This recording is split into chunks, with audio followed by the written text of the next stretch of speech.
continuar aqui, né? Um pouquinho antes do intervalo, estava falando justamente de que foi o entendimento e a explicação do efeito fotoelétrico que deu mais força para a teoria quântica de Planck, né? O que era o efeito fotoelétrico? Vamos começar por isso. Como é que ele foi descoberto, né? A grande questão é a seguinte: primeiro, quem descobriu o efeito em si foi esse carinha aqui, o Heinrich Hertz, ali antes da proposição de Planck da teoria quântica. Então, o efeito já era conhecido antes de se começar a falar em quantização da energia. Esse carinha, Heinrich Hertz, foi também o cientista que fez as experiências que descobriu, que comprovou a existência das ondas eletromagnéticas. Então, o trabalho lá atrás de Maxwell foi comprovado, a previsão das ondas eletromagnéticas previstas por Maxwell foram comprovadas pelos experimentos de Hertz. E foi justamente nos experimentos sobre ondas eletromagnéticas que Hertz descobriu o seguinte: se você tem um metal, aqui é um metal, tem um metal, e aqui eu estou representando alguns dos elétrons livres desse metal, e o metal foi irradiado com algum tipo de radiação,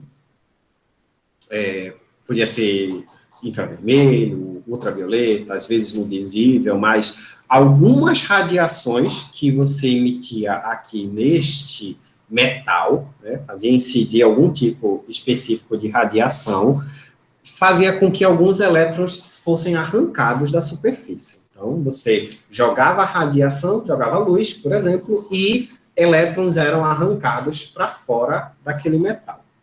E aí, como é que ele acabou descobrindo isso? Tinha duas plaquinhas de metal, tinha um circuito elétrico e duas plaquinhas de metal aqui, e aí ele fazia incidir luz nessa plaquinha. De cá, os elétrons saltavam daqui para cá, e ele botava um amperímetro desse lado e media, que aparecia uma corrente elétrica, mesmo o circuito estando aberto. Por quê? Porque, de alguma forma, os elétrons conseguiam saltar de uma placa para outra. Ele sabia que esse salto de uma placa para outra não era o rompimento da rigidez dielétrica do ar, por exemplo, como a gente estudou lá na parte de eletromagnetismo, de eletrodinâmica, porque esse rompimento ele só acontecia quando ele jogava luz. Se ele deixasse essa área entre as duas placas isolada, não incidisse nenhuma luz nas plaquinhas de metal, nunca acontecia a passagem de corrente, o que descarta a possibilidade de ser um rompimento da rigidez dielétrica do ar, porque se assim o fosse, não faria diferença se tem luz ou se não tem luz. O rompimento da rigidez aconteceria da mesma forma.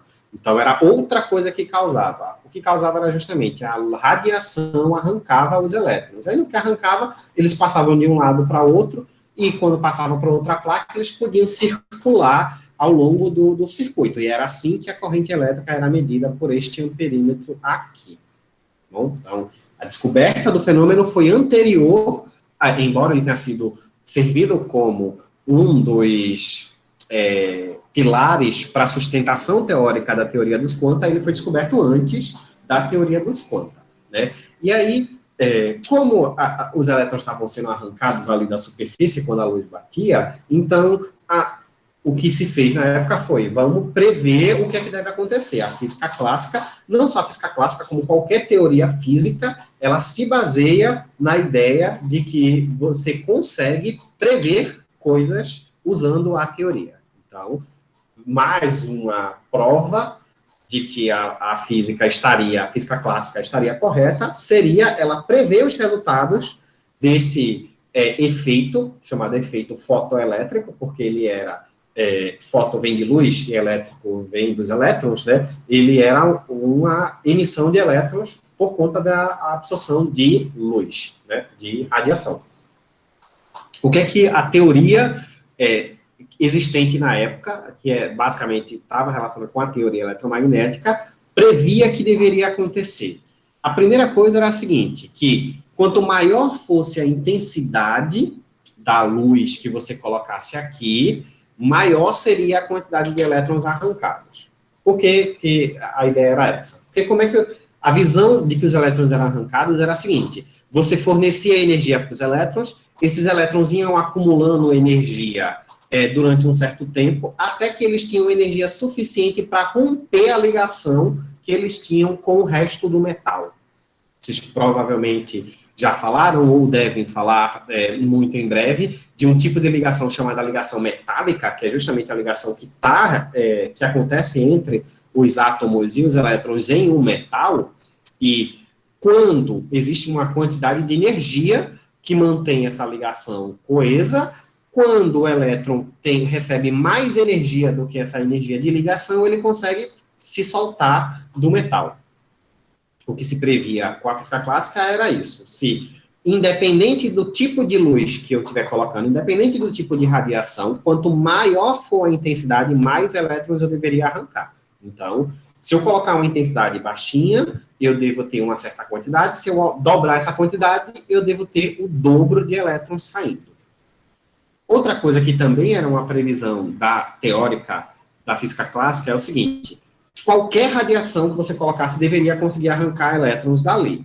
O que ia diferenciar uma radiação da outra? É que se você colocasse baixa intensidade, você ia ter uma quantidade pequena de elétrons sendo arrancados. Se você colocasse uma grande intensidade, você ia ter uma grande quantidade de elétrons sendo arrancados. Mas não faria diferença você colocar radiação visível ou radiação ultravioleta ou radiação infravermelho. Elas iam ter uma diferenciação na quantidade e também em uma outra característica, que é a seguinte: quanto menor fosse a intensidade da luz que você colocasse para incidir no metal, mais tempo demoraria para arrancar os elétrons. Uma ideia bem simples: os elétrons vão absorver energia continuamente, e aí, assim que eles tiverem absorvido energia suficiente para sair, eles saem. Com a frequência, com uma intensidade baixa, eles iam recebendo energia devagarzinho, iam demorar mais para sair. Com intensidade alta, eles iam absorver a quantidade de energia necessária de uma maneira mais rápida, e então mais rápido começaria a sair os elétrons. Ou seja, no experimento ali que foi feito, de acordo com a física clássica, se você incidisse luz na plaquinha com baixa intensidade, e poderia demorar, 5 minutos para começar a aparecer a corrente, enquanto que se você multiplicasse essa intensidade por 5, o tempo deveria reduzir e, por exemplo, em 1 minuto você já deveria ver os elétrons sendo emitidos, logo já conseguiria detectar a radiação. E aí, bem, essas eram as previsões teóricas. Então, vamos para a prática. Na prática, o que deveria acontecer? O que aconteceu quando o experimento foi realizado? Fez os experimentos sobre isso, Hertz fez a maioria desses experimentos, e a primeira coisa que foi detectada: é verdade que quando tinha maior intensidade, mais elétrons eram arrancados, mas isso não era independente da frequência, não era para qualquer radiação. Para algumas radiações o efeito acontecia, para outras radiações não. Então, alguns metais, você colocava luz visível e arrancava elétron, e aí você via, de fato, nesses casos, que se botasse maior intensidade de luz visível, mais elétrons eram arrancados, mas tinha outros metais que importava o quanto de intensidade você colocasse de luz visível, os elétrons nunca eram arrancados. Então, a ideia de a relação direta de mais intensidade, mais elétrons, ela meio que falhou, porque na prática, mais intensidade só significava mais elétrons se o efeito acontecesse. Às vezes ele não acontecia. Outra coisa que se verificou é que existia uma frequência mínima para acontecer o efeito. Isso está justamente relacionado com o primeiro caso. Às vezes o efeito acontecia. Quando? Quando você tinha uma frequência da radiação maior do que uma quantidade mínima. Se a frequência fosse mais baixa, você poderia colocar o feixe de luz mais intenso disponível no mundo. Não ia acontecer o efeito. Enquanto que, se você estava acima de uma certa frequência, você poderia colocar uma radiação com intensidade muito baixinha e ainda assim você conseguia ver a emissão de elétrons, tá bom? Então, segunda coisa que foi verificada foi isso. Existe uma frequência mínima para acontecer a emissão, não é qualquer frequência. E, por fim, o que também se verificou, tem outras previsões, eu não peguei todas, peguei só 3, tá bom? Foi o seguinte: Quando o efeito ocorre, quando você está acima da frequência mínima para que o efeito aconteça, o tempo necessário para a corrente aparecer era quase nulo. Então, diferente do que se pensava, de que, se eu colocar uma intensidade baixinha, demora um certo tempo, se eu colocar mais intensidade, é mais rápido. Não se verificou isso. O que se verificava era o seguinte: se a frequência estava abaixo do mínimo, nunca acontecia. Se a frequência estava acima do mínimo, então, o tempo para acontecer, para a corrente começar a ser medida, era praticamente o mesmo, independente da intensidade. E aí, bem, esses três resultados iam completamente de encontro com o que estava previsto antes. Então, alguma coisa nos pressupostos que estavam sendo utilizados para descrever o efeito fotoelétrico estava errada. Bem, podia ser o eletromagnetismo que estava errado, podia ser o tratamento dos elétrons que estava errado, podia ser também, e foi o que acabou se verificando, a ideia de que a energia era absorvida continuamente pelos elétrons, e que quem chegou lá e disse, olha, está errada essa previsão teórica, a gente tem que enxergar a física de uma outra forma, foi, mais uma vez, nosso brilhantíssimo Albert Einstein. Foi Albert Einstein que encontrou a explicação final para o efeito fotoelétrico. E a explicação dele, basicamente, foi o seguinte: a luz é composta por partículas. Lembra que a gente já tinha chegado à conclusão, lá com Maxwell, com a teoria de Maxwell, que a luz era, de fato, uma onda eletromagnética. Mas Einstein, que não gostou muito de ver as coisas assim, muito arrumadinhas, decidiu mudar as coisas de novo e disse, olha, na verdade, a luz ela é formada por partículas.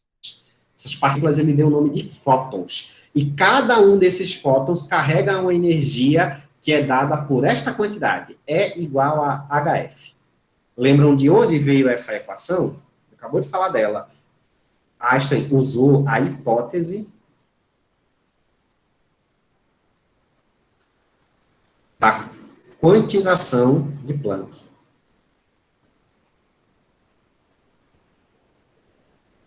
Ou seja, Einstein se baseou nos trabalhos de Planck para propor a sua explicação para o efeito fotoelétrico. E aí, considerando que os elétrons ali no metal iam absorver a energia na forma de pacotes, as previsões teóricas da física clássica estavam, de fato, falhas, e o que se verificava experimentalmente podia ser explicado. Por quê? Porque o efeito fotoelétrico ia funcionar basicamente como se fosse uma colisão entre partículas. O fóton, que é a partícula de luz, ia transferir sua energia para o elétron, e se essa energia que ele transferia para o elétron fosse suficiente, o elétron ia sair do metal, ia conseguir se libertar. Diferente do que estava previsto na clássica aqui, física clássica aqui, se essa é a quantidade de energia mínima necessária para o elétron sair, e eu fosse emitindo radiação, o elétron começava com energia aqui, e ele ia aumentando gradativamente essa quantidade de energia até o momento que ele atingia o mínimo, e aí ele era emitido pelo metal, Einstein usou a ideia de Planck de que é o seguinte, não, esse elétron não vai absorver continuamente a energia. Primeiro que ele só vai absorver se a energia for desta quantidade aqui, E igual a HF. A energia só pode vir em pacotes desse tipo. E, usando a hipótese de quantização de Planck e alguns outros resultados que estão relacionados com a teoria atômica, a gente não vai se preocupar muito com isso, mas é o seguinte, o elétron tem uma certa, o átomo tem uma certa estrutura, e essa estrutura diz o seguinte, se o elétron quiser sair deste átomo, ele precisa receber uma quantidade de energia mínima igual à energia que prende ele no átomo. Se ele receber qualquer quantidade de energia diferente disso, ele nem absorve. Ele deixa passar direto. Ele não absorve a energia se ela não tiver no tamanho certo. Então, não adianta você dar para um elétron 5 pacotes de 10 joules, por exemplo. Não, claro, joule é uma unidade muito grande.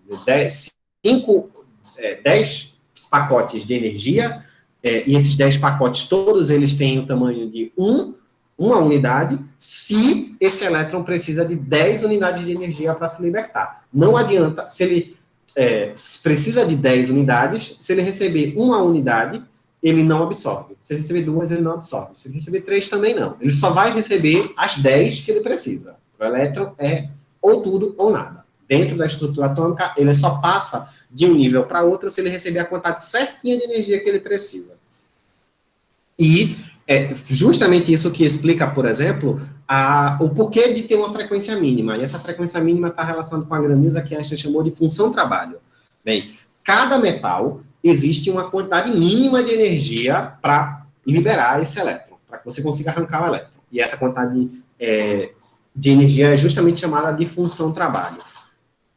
O que é que Einstein propõe na sua explicação do efeito fotoelétrico? Que é assim, se você fornecer energia para um elétron, uma quantidade maior do que a quantidade de energia que ele precisa para sair, ele vai sair com uma certa quantidade de energia cinética, e essa energia cinética máxima que ele vai sair é igual à energia que ele absorveu, menos essa função trabalho. O que é essa função trabalho? Falar quimicamente. O que é essa função trabalho? É a energia de ligação do elétron. Então, se ele receber uma energia que é maior do que a energia de ligação que ele tem com aquele átomo, então ele consegue sair. E o que ele recebeu a mais, digamos que ele precisa de 5 unidades de energia. Se ele receber 7 unidades de energia, então ele vai fazer o seguinte, ele vai usar 5 para se soltar do elétron, e as outras 2 unidades de energia que ele recebeu, ele vai usar para transformar em energia cinética. Então, quanto maior for a quantidade de energia acima do mínimo que ele recebe, mais rápido esses elétrons se locomovem quando ele sai do metal.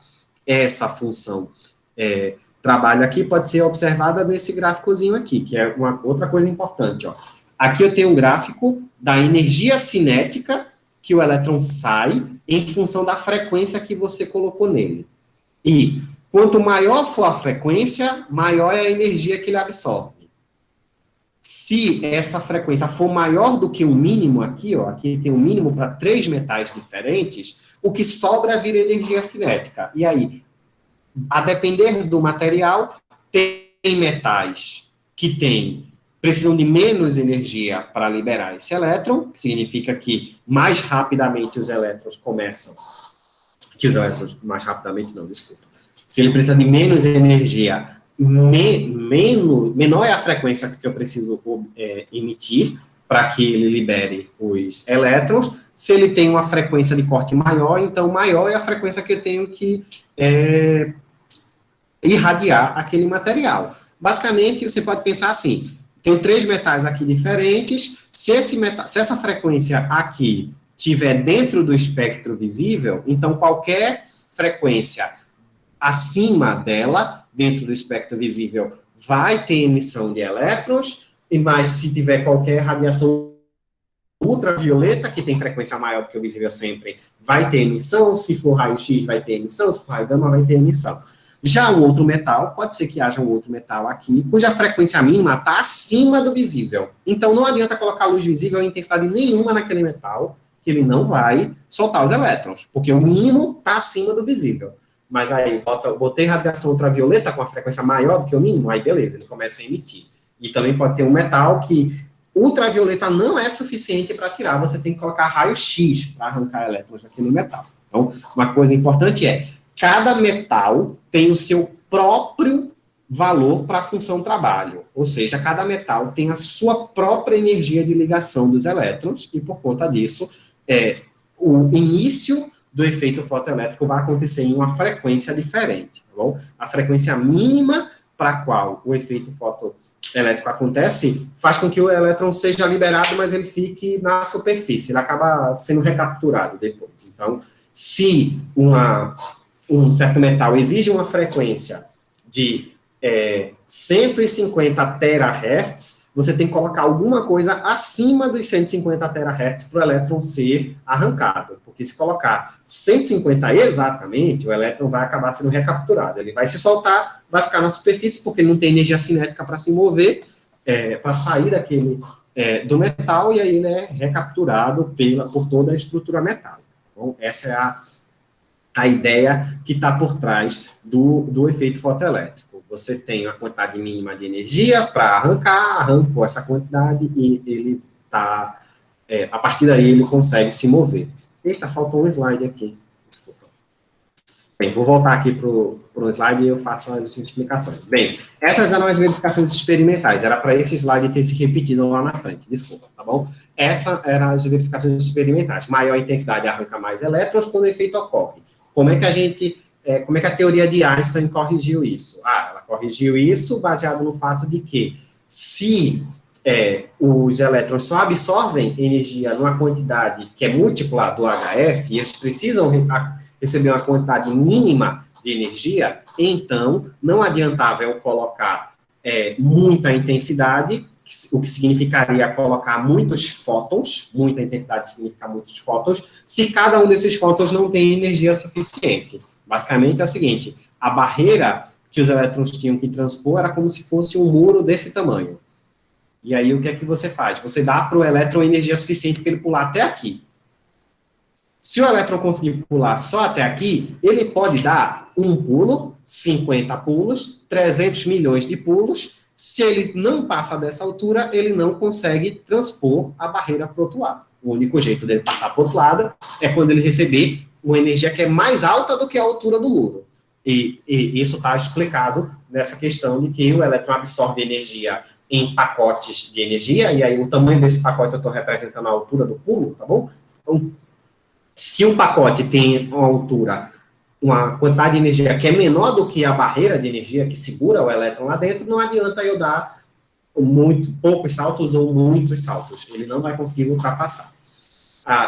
Isso também está relacionado com o segundo problema, que era, tem uma frequência mínima para que isso ocorra. Por que tem uma frequência mínima? Justamente porque a altura desse salto, que eu estou relacionando com a energia, depende da frequência, HF. Como é que eu faço ele pular mais alto? H é constante, que é a constante de Planck. Como é que eu faço? Eu aumento a frequência. Então, existe uma frequência mínima, porque se eu preciso dar um salto cuja altura é 10 metros, e a energia que eu estou recebendo só me deixa pular até 8 metros, eu preciso aumentar a frequência para que meu salto possa ser de 10 metros e um pouquinho. A partir daí, eu consigo passar. O que era mais difícil de entender era o seguinte, foi essa partezinha aqui, de que por que o efeito acontece imediatamente quando, quase que imediatamente, quando eu estou acima da frequência mínima, mas não acontece, mas não demora uma certa quantidade de tempo. Isso acontece pelo seguinte, porque para um elétron ser arrancado, para um elétronzinho desse aqui ser arrancado, basta que um fóton chegue. Não precisa que cheguem vários fótons e o elétron vá absorvendo esses fótons lentamente para ir aumentando a sua energia. Basta que chegue um, só que esse um fóton tem que chegar com energia suficiente.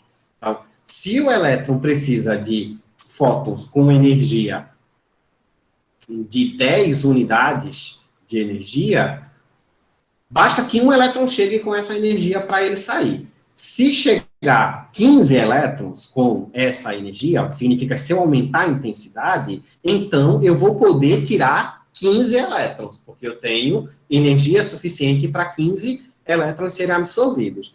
O máximo que eu vou conseguir tirar é 15, tá? Às vezes acontece no meio do caminho, a gente não vai tentar explorar muito isso, mas às vezes eu boto 15, esse número é bem fictício, tá? Porque o número de fótons é sempre muito maior do que isso. Mas, às vezes eu coloco 15 fótons lá dentro e só consigo arrancar 10 elétrons. Não dá para tirar os 15 elétrons que eu poderia em tese. Porque alguns fótons são absorvidos no meio do caminho, outros fótons perdem energia, alguns elétrons que recebem essa energia acabam sendo puxados de volta antes de conseguirem se libertar. Então, tem algumas outras coisas que fazem com que não seja exatamente um elétron, um fóton arranca um elétron. Não é 1 para 1 essa proporção. Às vezes ela é menor do que isso. O que nunca vai acontecer é maior. Se você colocar 15 fótons lá dentro, não dá para esperar que saiam 20 elétrons. Não vão sair 20 elétrons. Porque um fóton, ou ele é absorvido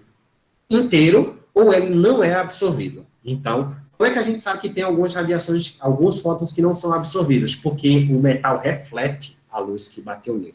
Então, alguns elétrons batem, alguns fótons batem, não são absorvidos, eles saem. E aí voltam, né? E aí você enxerga o material sendo enviado de volta. Inclusive, essa é a explicação de por que a prata é utilizada como material para produzir um espelho, por exemplo. Por que a gente coloca o espelho? Basicamente já tinha falado isso para vocês, né? Uma película bem fininha de prata, um material, um óxido atrás, que é utilizado para deixar opaco a parte de trás, e uma camada de vidro na frente para proteger essa camada fininha de prata. Por que a prata é utilizada? Porque a prata, ela reflete muito bem os comprimentos de onda da luz visível. Refletir muito bem os comprimentos de onda na luz visível significa que os fótons que vêm da luz visível têm uma quantidade de energia que não é compatível com a quantidade de energia que os elétrons da prata precisam para ser arrancados. Como não é compatível, a maior parte dos fótons parte e volta. Ninguém absorve eles, então, ninguém absorve e ele não consegue passar para o outro lado. Então, ele acaba sendo emitido para o outro. Emitido não, né? Ele é mandado de volta. E aí ele é refletido. Então, no caso do efeito fotoelétrico, é necessário que a energia de cada um desses carinhas seja maior do que o mínimo. E aí, toda vez que a energia é maior do que o mínimo, o que acontece? Se eu preciso de 10 unidades de energia para passar e for me dada uma quantidade de 12 unidades de energia, o que é que vai acontecer? O elétron passa para o outro lado e sobra nele uma energia cinética de 2 unidades de energia. Aqui ele recebeu 12, aqui ele recebeu 8 unidades de energia, só para constar.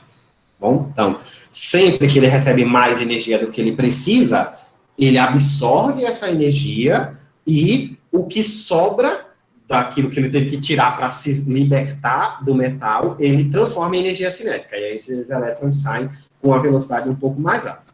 Quando ele recebe menos energia do que ele precisa, ele simplesmente não absorve. Esse fóton não é absorvido, ele acaba passando pelo metal. Em algumas situações, ele pode ser absorvido pelo metal e causar outras coisas, ele pode causar uma reação química, inclusive, possivelmente vocês já ouviram falar nesse tipo de reação, uma reação fotopolimérica, né, uma reação de polimerização pela luz, ela acontece justamente por isso. Você emite luz para um certo material, esse material, ao absorver essa luz, ele ganha energia suficiente para iniciar uma reação química. E essa reação química é a reação de polimerização. Então, vai acontecer em diversas situações, em diversos tipos diferentes de material, a absorção de luz para gerar coisas diferentes do efeito fotoelétrico. Mas isso era que eu acho, basicamente, o que eu tinha para falar.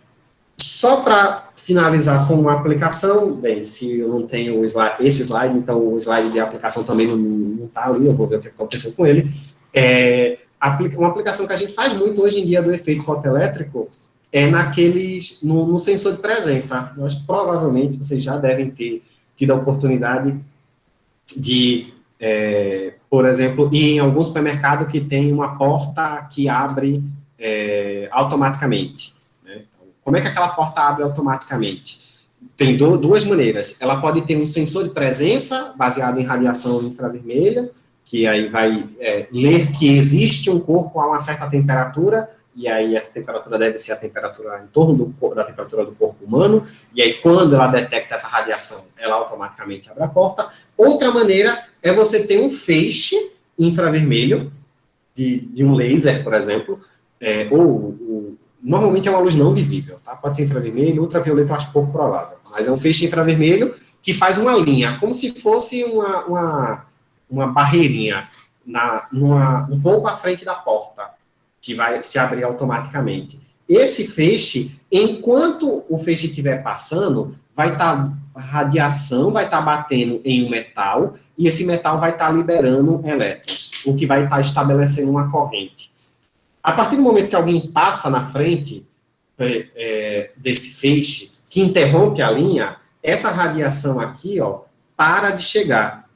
No que ela para de chegar, os elétrons param de ser arrancados. A corrente vai ser interrompida e, automaticamente, quando a corrente é interrompida, você aciona um mecanismo que diz para a porta, abra. E a porta se abre porque você interrompeu a corrente.